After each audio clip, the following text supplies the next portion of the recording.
Let me begin by this organization where we are, the United Nations.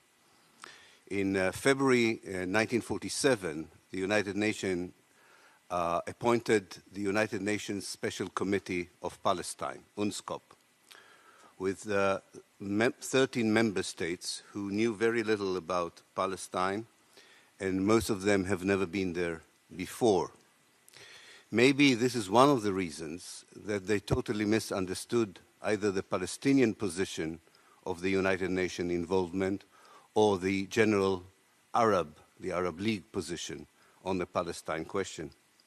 All around the Arab world, there were mandatory countries such as Iraq, Egypt, Jordan, Syria, Lebanon, waiting for their independence that was supposed to come through a democratic vote by the people living in those countries to decide the future and character of the liberated new Arab state. Only in Palestine, the very idea that the Palestinians would decide what is the future of Palestine was not accepted by the United Nations.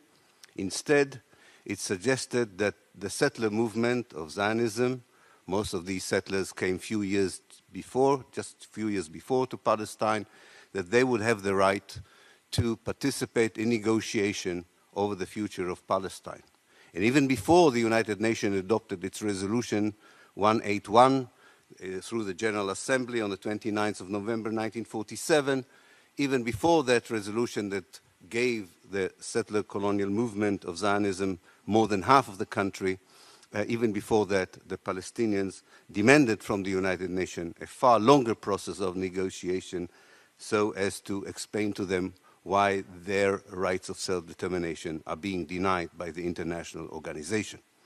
The American delegation, one should say, in February 1948 suggested 5-year trusteeship over Palestine, which was accepted by the Palestinians in order to give the additional 5 years for negotiating a far more just idea for the future of Palestine.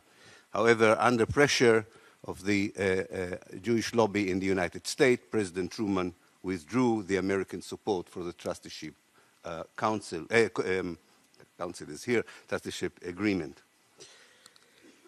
In February 1948, the forces of the Jewish community in Palestine began, regardless of what was happening here in the United Nations, began a process that I called in my book in 2007 of ethnically cleansing the Palestinians. In April 1948, most of the Palestinian population that lived in Palestinian towns, or the mixed Arab-Jewish towns of Palestine, were expelled or forced to leave. And we are talking about more than 150,000 Palestinians who lived in the urban space of Palestine who became refugees even before the British Mandate of Palestine on the 15th of May ended. These expulsions from the city were accelerated by acts of massacres, the most known of them, the massacre of Deir Yassin on April the 9th, 1948. So even before the Arab League decided to send military forces in order to try and save the Palestinians on May the 15th, 1948, 250,000 Palestinians were already refugees. And the presence of these refugees in the Arab world forced the Arab governments to do something, although most of them were quite reluctant to participate in any kind of military adventure in Palestine. While the Israeli forces, we should call them now the Israeli forces after the establishment of the State of Israel on May the 15th, 1948, while the Israeli forces were fighting against these contingents from the Arab world, the ethnic cleansing of Palestine continued. The Palestinian villages in the middle of Palestine, in the south, in the north, were overexposed to a tactic that was already articulated by the Jewish forces in a plan that was adopted on the 10th of March 1948. The plan described exactly how the Palestinian villages should be encircled, forced to leave, or evicted by force should this flight not happen. The worst chapter in the Nakba came in October 1948 during the operation that the Israelis called the Hiram operation in the north of Galilee. Even some of the leaders of the Jewish community themselves wrote in their diaries that what the Israelis did in October 1948 was not very different from what the Nazis did in the Second World War. This operation was the toughest because the Palestinians already knew what awaited them, and they were putting a tough resistance, which had led to a list of war crimes and atrocities that completed the ethnic cleansing in Palestine. So within 9 months, half of Palestine's population was expelled, half of Palestine's villages were demolished, and most of the Palestinian towns were wiped out. The Israelis, already in August 1948, began an operation that I call memoricide, in order to wipe out any residue and remnant of the Palestinian existence in Palestine.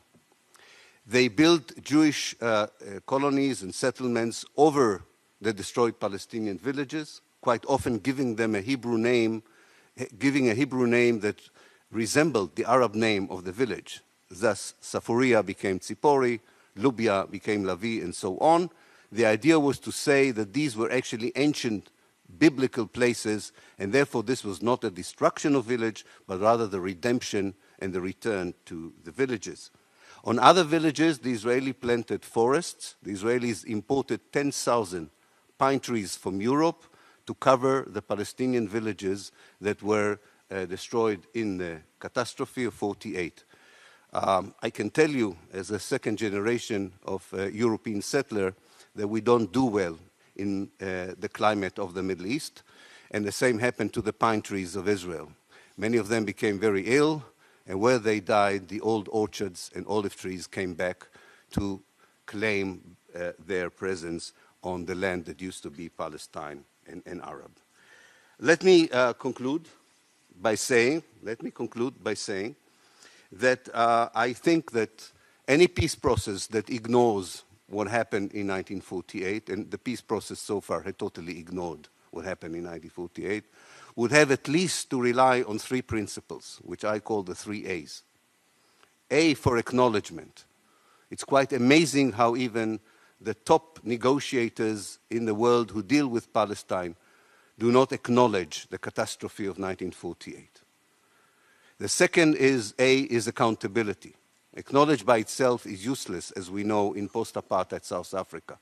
And the only way to make Israel accountable for the ethnic cleansing of 1948, which is a crime against humanity, is to allow the unconditional implementation of Resolution 194 of the United Nations General Secretary, how do you call it?